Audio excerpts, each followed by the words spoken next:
আসসালামু আলাইকুম রহমতুল্লাহ। সুপ্রিয় দর্শক, আবারও আমরা চলে আসলাম ইউকে বাংলা লাইব্রেরি ও ইউবিএল টিভির পক্ষ থেকে আয়োজিত মাসব্যাপী কোরআন লার্নিং কোর্সের আজকে সপ্তম ক্লাস। সুপ্রিয় দর্শক, এই ক্লাসে পরিচিত হব আমরা জবর, জের, পেশ তিনটি চিহ্নের একসাথে ব্যবহার, এই তিনটি হরকতের ব্যবহার একসাথে শিখে নিব।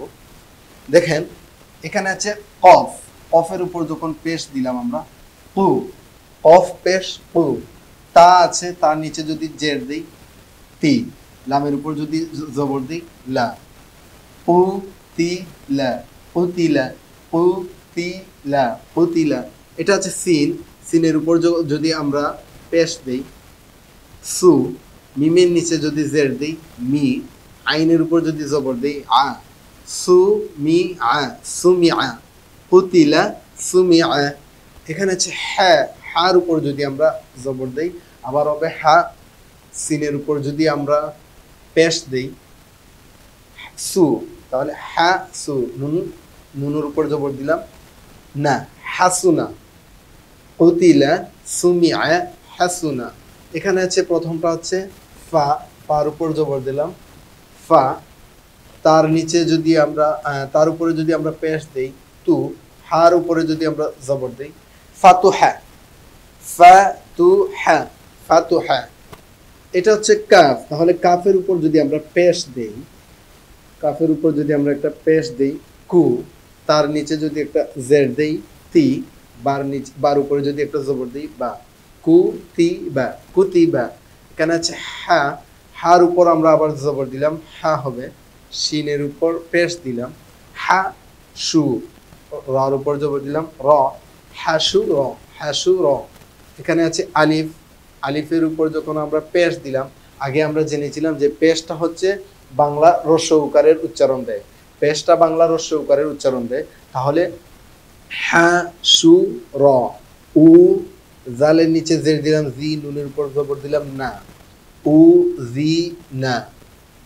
বার উপর যদি জবর দেই, আইনের উপর যদি পেশ দেই, দালের উপর যদি জবর দেই বা উ দা, ওয়াওয়ের উপর যদি আমরা পেশ দেই, জিমের নিচে যদি জের দেই, দালের উপর যদি জবর দেই উজিদা, উজিদা।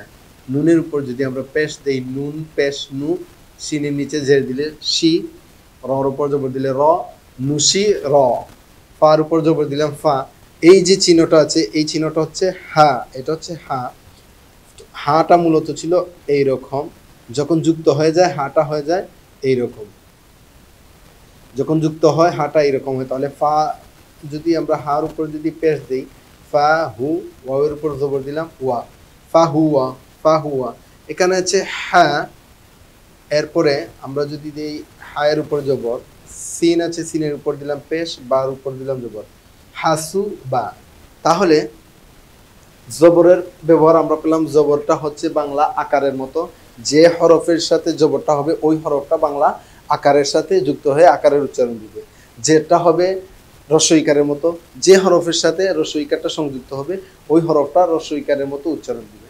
যে হরফটা পেশের সাথে সংযুক্ত হবে, পেশটা বাংলা রস্বইকারের সাথে উচ্চারণ দিবে। যেহেতু আমরা বাংলা দিয়ে শিখছি, তাহলে কফের উপর পেশ আছে পু হলো, তার নিচে জের আছে তি হলো, লামের উপর জবর আছে লা হলো, পু তি লা।